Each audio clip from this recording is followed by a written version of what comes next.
Ok. Donc, nous allons ouvrir nos Bibles dans le livre de Jean, chapitre 10, verset 11. Jean, chapitre 10, verset 11. Verset 7 à 11, pardon. Alors, la Bible dit, Jésus leur dit encore, en vérité, je vous le dis, je suis la porte des brebis.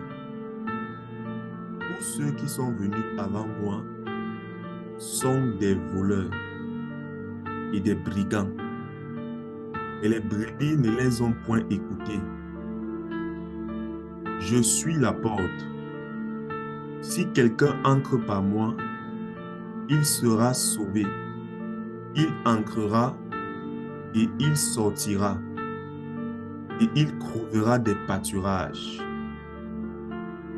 Le voleur ne vient que pour dérober, égorger et détruire.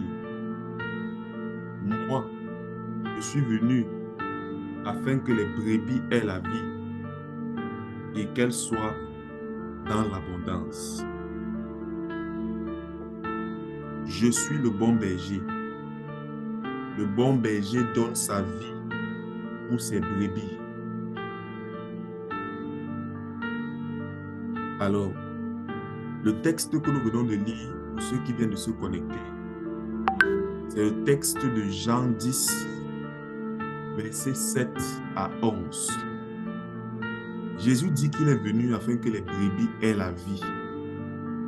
Pour Jésus, si tu es sous l'activité du dévoreur, alors tu n'as pas la vie. Pour Jésus, si tu sens que dans ta vie,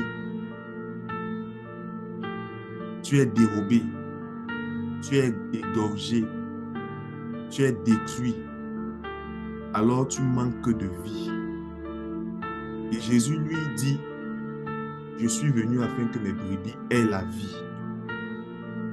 Jésus avait remarqué que plusieurs personnes se font dérober.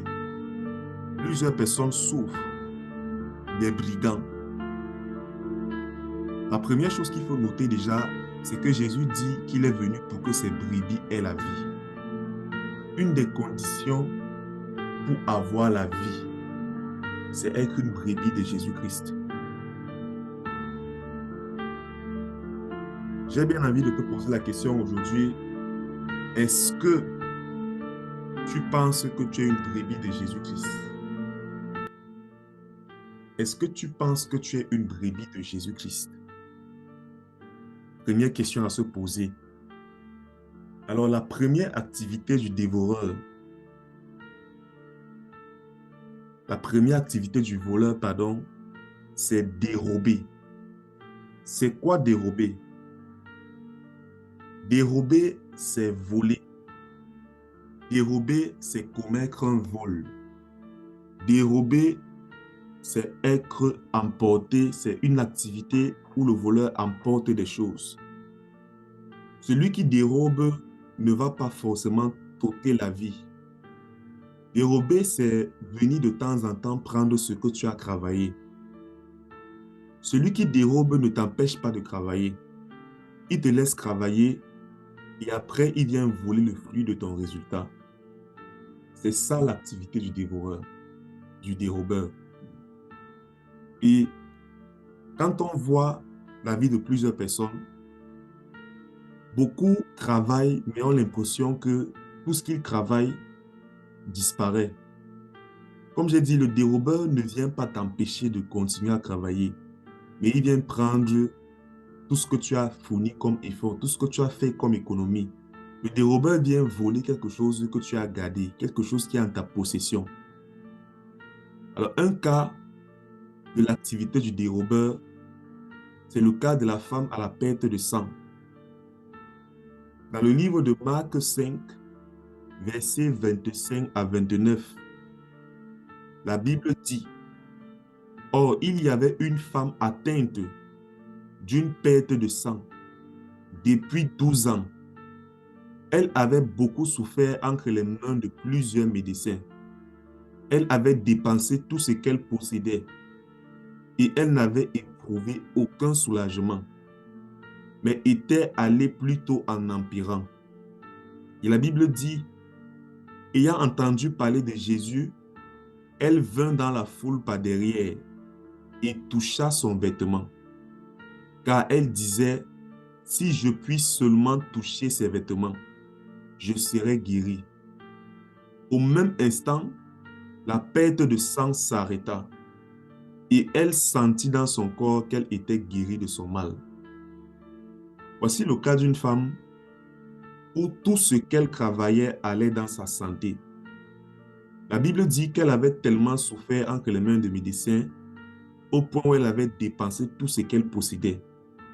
Dès qu'elle touchait un peu d'argent, elle partait voir des médecins. Il y a plusieurs personnes comme cette femme qui touchent de l'argent pour faire la même chose avec, sans jamais obtenir un soulagement. Il y a des personnes, dès qu'ils sortent un peu la tête de l'eau, directement ils reviennent encore sous l'eau. Être sous l'action du dérobeur, c'est être dans une posture où tous tes efforts ne portent pas du fruit. Tu fournis des efforts, mais ça ne porte pas du fruit. Tu veux prier, mais quand tu y arrives, tu as l'impression que ça ne porte pas du fruit. C'est ça l'activité du dérobeur. C'est ça l'activité du dérobeur. Alléluia. Alors, est-ce que tout le monde m'entend bien? Est-ce que vous m'entendez? Vous pouvez écrire dans le chat si vous m'entendez. Vous pouvez écrire « Oui, j'entends bien » pour me rassurer que nous sommes ensemble.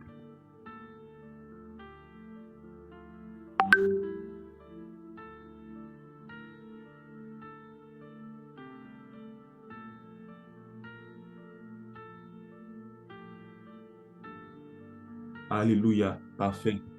Donc, nous allons continuer. Alors, un deuxième cas de l'activité du dérobeur dans nos vies, c'est le cas du muet qui était possédé par un démon. Dans le livre de Matthieu 9, versets 32 à 33, la Bible dit, « Comme il s'en allait, voici on amena à Jésus un démoniaque muet. Le démon ayant été chassé, le muet parla. Et la foule étonnée disait, « Jamais pareille chose ne s'est vue en Israël. » Dans le cas de cet homme, on voit une personne qui était possédée par un démon. Le démon a rendu muet cette personne pendant des années. Le démon a volé les aptitudes de cette personne pendant des années. Il pouvait, dans le siècle présent, cet homme aurait pu être un avocat. Mais comment aurait pu-t-il devenir un avocat en étant muet? Cette personne pouvait devenir un enseignant. Comment aurait pu-t-il devenir un enseignant en étant muet? Cette personne aurait pu devenir,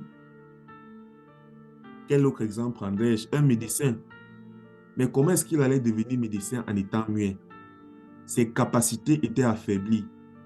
Bien qu'il avait la vie, bien qu'il pouvait faire autre chose, bien qu'il pouvait faire des travaux manuels, il avait perdu sa capacité de parler.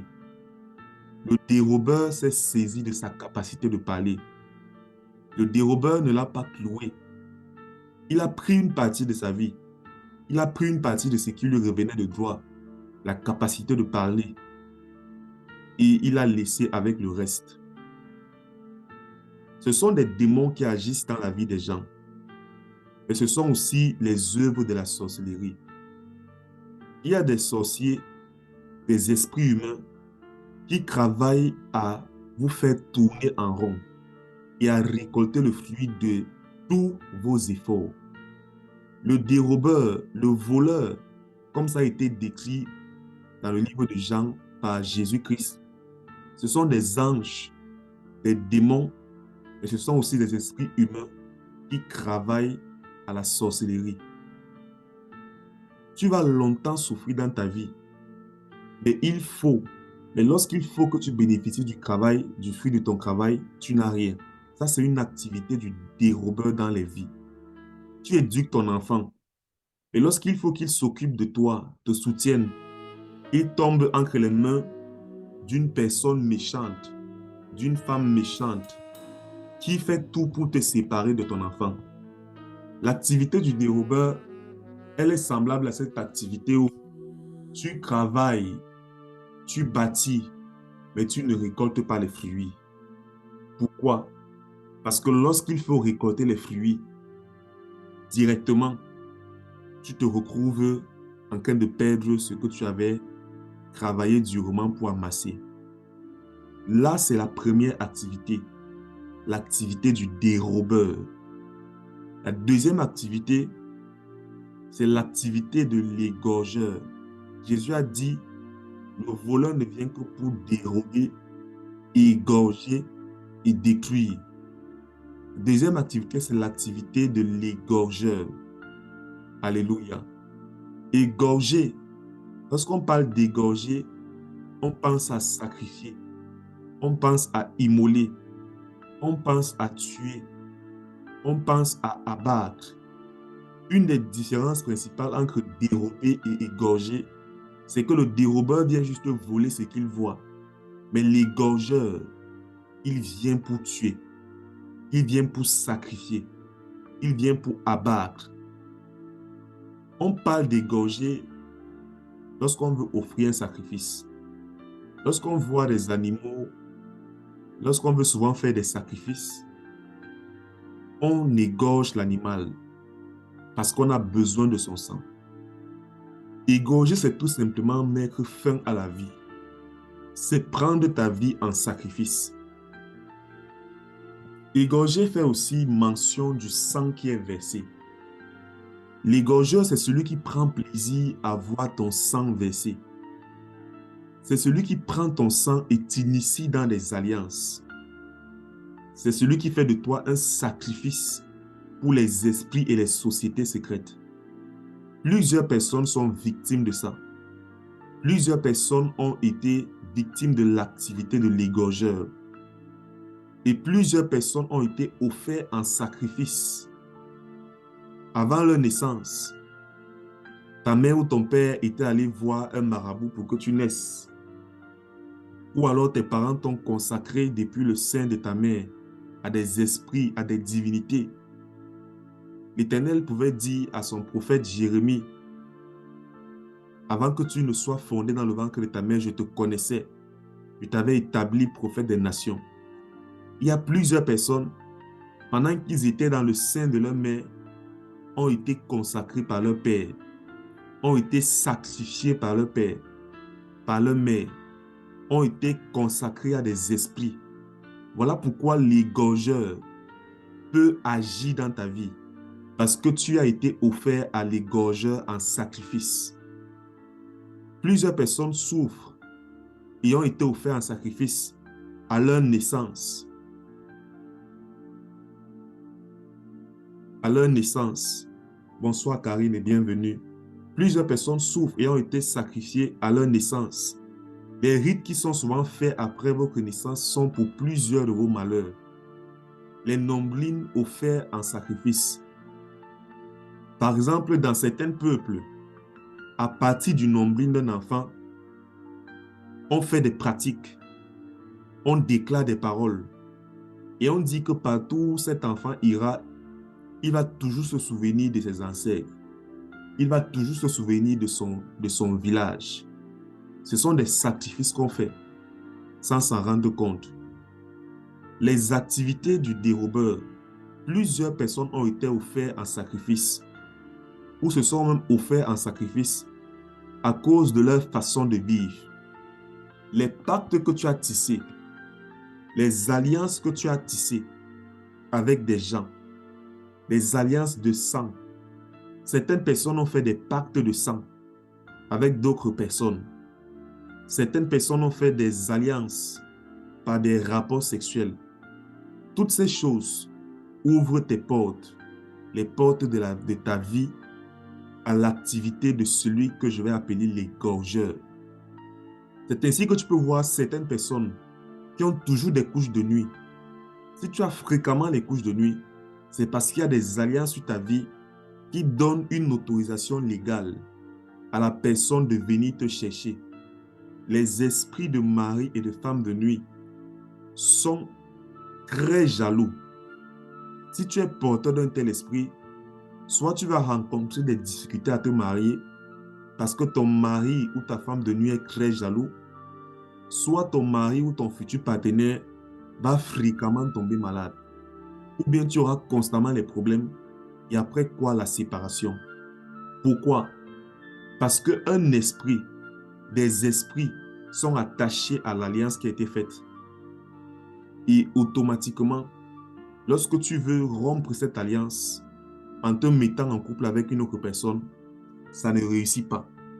Les hommes te fuient, les femmes te fuient et tu as l'impression que tout le monde t'évite. Pour sortir d'une telle activité, il faut s'offrir en sacrifice à Dieu. Dernièrement, je discutais avec une jeune sœur en Christ. Je lui disais qu'il faut s'offrir, qu'il faut qu'elle s'offre en sacrifice à Dieu. Et elle était surprise de se rendre compte que son corps pouvait être un sacrifice à Dieu, qu'elle pouvait s'offrir en sacrifice à Dieu. Le mot sacrifice était trop étrange pour elle. Mais pourtant, la Bible dit dans le livre de Galates, à partir du chapitre 3, verset 13, Christ nous a rachetés de la malédiction, étant devenu malédiction pour nous. Car il est écrit, maudit est quiconque est pendu au bois. Et dans Romains 12, verset 1, la Bible dit, je vous exhorte donc, frères, par les compassions de Dieu, à offrir vos corps comme un sacrifice vivant, saint, agréable à Dieu, ce qui sera de votre part un culte raisonnable. C'est possible pour toi de t'offrir en sacrifice à Dieu. Tu avais peut-être été offert en sacrifice par le biais des alliances, par le biais de ta vaine manière de vivre, ou bien avant même la fondation de ce monde, avant que tu ne naisses, pardon. C'est possible de sortir des alliances et de s'offrir en sacrifice à Dieu. La troisième activité que je vais partager avec toi ce soir, c'est l'activité du destructeur. Démolir, détruire, c'est démolir entièrement. Détruire, c'est abolir. Détruire, c'est mettre en ruine. Ce qui est détruit n'est plus utile. Celui qui détruit ne t'ôte pas forcément la vie. Il vient juste te mettre en ruine de manière définitive ton travail. Il vient te mettre un chaos dans un domaine de ta vie. Je vais partager avec toi un exemple de destruction dans la Bible. La destruction de Sodome et de Gomorrhe. Dans la Bible, au niveau du livre de Genèse, la Bible nous montre que le peuple de Sodome et Gomorrhe avait tellement péché au point où son péché était monté jusqu'à la face de Dieu. Et dans le verset 13, la Bible nous dit, « Car nous allons détruire ce lieu, parce que le cri contre ses habitants est grand devant l'Éternel. L'Éternel nous a envoyés pour le détruire. » Les anges de l'Éternel avaient été envoyés pour détruire Sodome et Gomorrhe. Les anges de l'Éternel avaient été envoyés pour détruire Sodome et Gomorrhe. Les anges de l'Éternel peuvent détruire les œuvres des ténèbres dans ta vie. De la même manière que les anges déchus, parce que les démons sont des anges déchus. De la même manière que les démons qui sont des anges déchus viennent pour détruire la vie des hommes. De la même manière, les anges de l'Éternel peuvent être envoyés pour détruire ta vie, pour détruire les activités du dévoreur dans ta vie. Et dans le verset 24, la Bible dit, « Alors l'Éternel fit pleuvoir du ciel sur Sodome et sur Gomorrhe, du soufre et du feu, de par l'Éternel. L'Éternel a fait pleuvoir du ciel, du soufre et du feu. Le soufre est une substance qui contient un gaz sous pression. Et lorsqu'on expose le soufre à la chaleur, à l'effet de la chaleur, il y a une explosion extrême. Lorsqu'il y a une chaleur extrême à la surface du sol, le sol a du mal à être utile. Dieu a envoyé sur Sodome et Gomorrhe du feu, mais en plus du feu, Dieu a envoyé du soufre. Lorsque le soufre est mis en contact avec la chaleur, c'est une explosion extrême. À l'heure où je vous parle, la ville de Sodome et Gomorrhe n'est pas toujours élevée. C'est une ville déserte, sans habitation, sans végétation. Pourquoi? Parce que la ville a été détruite. Comme je vous disais tantôt, le dévoreur vient démolir entièrement. Le destructeur vient détruire entièrement. Le destructeur vient mettre en ruine. Le destructeur vient mettre un chaos de manière définitive dans ta vie, sur un domaine de ta vie.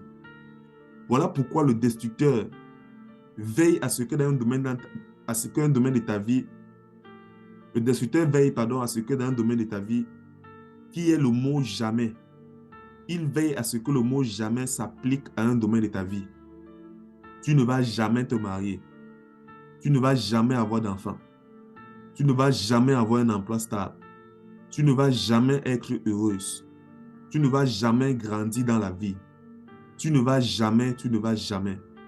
Le destructeur veille à ce que le mot jamais soit appliqué à un domaine particulier de ta vie. La troisième activité du voleur, telle que décrit dans Jean verset 10, Jean chapitre 10 verset 10, c'est le destructeur. Et aujourd'hui, je suis venu t'annoncer une bonne nouvelle. Malgré la puissance de la destruction, des forces des ténèbres, des démons et des esprits méchants, Jésus est celui qui peut rebâtir ce qui avait été détruit. La parole dit dans Jean 2, verset 18 à 22, les Juifs prenant la parole lui dirent, ils s'adressaient à Jésus, « Quel miracle nous montres-tu pour agir de la sorte ?»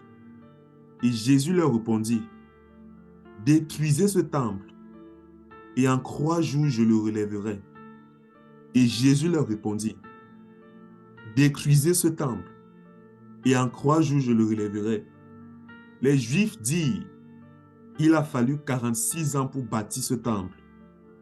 Et toi, en 3 jours, tu le relèveras? » Mais il parlait du temple de son corps. C'est pourquoi lorsqu'il fut ressuscité des morts, ses disciples se souviennent qu'il avait dit cela. Et ils crurent à l'écriture et à la parole que Jésus avait dite. Les Juifs se sont moqués de Jésus lorsqu'il a dit qu'il peut rebâtir le temple en 3 jours, bien qu'il a été construit en 46 ans. Ce qui avait été détruit dans ta vie, Jésus est capable de rebâtir en 3 jours. Est-ce que tu le crois? Les 3 jours représentent la mort, l'ensevelissement et la résurrection de Jésus. Jésus aujourd'hui te dit, même si ta vie a été détruite, même si un domaine de ta vie a été en ruine, si tu te tournes vers Jésus, si tu crois en Jésus, alors ta vie est capable d'être reconstruite. Ce domaine de ta vie où il y avait un jamais est capable d'être reconstruit parce que Jésus est le bâtisseur des vies. Jésus est celui qui bâtit les vies. Jésus est celui qui change les vies. Alors aujourd'hui, pendant qu'on tend à la fin, je vais t'inviter à demander au Seigneur de te révéler l'activité du voleur dans ta vie. Les 3 activités du voleur dans ta vie. Pendant que tu vois ta vie, actuellement, tu peux remarquer où le dérobeur a agi. Tu peux remarquer où l'égorgeur a agi. Tu peux remarquer où le destructeur a agi. La parole dit dans Jérémie 33, verset 3, « Invoque-moi et je te répondrai, dit le Seigneur. Je t'annoncerai de grandes choses, des choses cachées que tu ne connais pas. » Si aujourd'hui, tu invoques Dieu et tu demandes au Seigneur de te révéler les choses cachées, des choses que tu ne vois pas, les choses que ton œil ne perçoit pas, ton Père te dit ce soir, je t'annoncerai de grandes choses cachées. Je t'annoncerai les mystères cachés. Plusieurs personnes aujourd'hui subissent les activités du voleur sous les trois dimensions, mais ne savent pas comment ils ont fait pour se retrouver là. Aujourd'hui, si tu te tournes vers ton Père, il va te révéler les choses cachées. Dans le livre de Daniel 2, verset 19, la Bible dit, « Alors le secret fut révélé à Daniel dans une vision pendant la nuit, et Daniel bénit le Dieu des cieux. » Dieu est celui qui révèle les secrets. Et cette nuit-ci, le Seigneur va te révéler des choses en vision. Pendant que tu seras en train de dormir, le Seigneur va te révéler des choses en vision.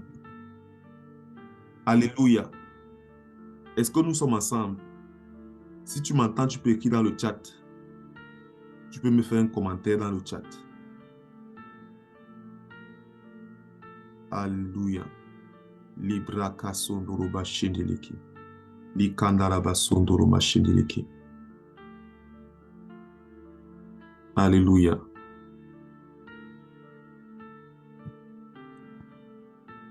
Dans Daniel 2, versets 21 à 22, la Bible dit, « C'est lui qui change les temps et les circonstances. C'est lui qui renverse et qui établit les rois, qui donne la sagesse aux sages et la science à ceux qui ont de l'intelligence. Il révèle ce qui est profond et caché. Il connaît ce qui est dans les ténèbres et la lumière demeure avec lui. » Dieu est capable. C'est Dieu qui change les temps et les circonstances. Je ne sais pas par quoi tu passes, mais aujourd'hui, je suis venu t'annoncer que le Dieu Tout-Puissant, est celui qui change les temps et les circonstances. Dieu est capable de changer les circonstances de ta vie. Dieu est celui qui est capable de changer les saisons de ta vie. Dieu est celui qui est capable de te faire passer dans une nouvelle saison. Dieu est celui qui est capable de faire concourir les circonstances pour ton bien. Dieu est capable. Alors ce soir, je ne sais pas d'où tu m'écoutes, mais je veux premièrement te dire, si tu as écouté ce message, la première des choses que Dieu t'appelle à faire, c'est de devenir sa brebis. Jésus a dit, « Je suis venu afin que mes brebis aient la vie et qu'elles soient dans l'abondance. » Si tu n'as jamais rencontré Jésus-Christ, si tu n'as jamais expérimenté Jésus-Christ comme ton Seigneur et ton Sauveur personnel, aujourd'hui, je t'invite à accepter Jésus dans ta vie comme ton Seigneur et ton Sauveur personnel. Je t'invite à faire de Jésus ton maître.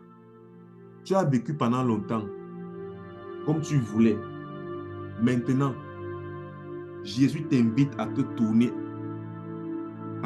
vers lui. Jésus t'invite à te tourner vers lui. Alors où tu es, fais juste cette prière. Pendant que je parle, répète la prière après moi et invite Jésus dans ta vie. Alors tu vas répéter après moi, « Seigneur Jésus, j'ai entendu ta parole aujourd'hui. Je reconnais que pendant longtemps, j'ai vécu ma vie comme je voulais. Et aujourd'hui, je viens vers toi. Je t'accepte dans ma vie comme mon Seigneur et mon Sauveur personnel. Tu as dit dans ta parole que tu es venu afin que les brebis aient la vie. Seigneur, je viens vers toi aujourd'hui afin d'avoir la vie, afin d'être dans l'abondance, comme tu l'as promis. Je viens vers toi aujourd'hui afin d'être ta brebis. Aide-moi, Seigneur. Viens dans mon cœur. Donne-moi ton Saint-Esprit au nom de Jésus-Christ. Amen. Alors, si tu as fait cette prière, c'est une bonne chose. Parce que tout commence avec Jésus. Tout commence avec Jésus. Tout commence avec Jésus. Alors, comme je te disais, dans le livre de Daniel 2, versets 21 à 22 que nous avons lu tout à l'heure, la parole dit que c'est Dieu qui renverse et qui établit les rois. Dieu est celui qui renverse et qui établit les rois. Lorsque ta vie est menacée par le voleur, lorsque dans ta vie, tu vois l'activité du dérobeur, tu vois l'activité de l'égorgeur, tu vois l'activité du destructeur, une chose que tu dois savoir, c'est qu'il y a un roi, c'est qu'il y a des rois qui sont établis sur ta vie, qui sont établis sur certains domaines de ta vie. Il y a des principautés, il y a des autorités qui sont établies sur ta vie. Mais la bonne nouvelle que j'ai pour toi ce soir, c'est que Dieu dit qu'il est celui qui renverse et qui établit les rois. Dieu est capable ce soir de renverser tout roi dans ta vie pour établir Jésus-Christ, le roi des rois. Là où des rois régnaient dans ta vie, je prie en même temps pour toi. Les bras que les bas sandaya basondo. Au nom de Jésus-Christ, tout roi qui avait dans ta vie, tout roi qui était établi dans ta vie, qui n'était pas le roi des rois, Yeshua, Amashia, le lion de la tribu de Juda, au nom puissant de Jésus-Christ, ce roi est renversé. Maintenant, par la puissance du Saint-Esprit, tout roi établi dans ta vie, qui a sémé, qui a activé les activités du dévoreur, ils sont renversés maintenant dans le nom de Jésus-Christ. Et comme je disais tantôt, la première activité, c'est l'activité du dérobeur. Nous allons prier. Où tu es, si tu veux, tu peux ouvrir ton micro. Nous allons prier.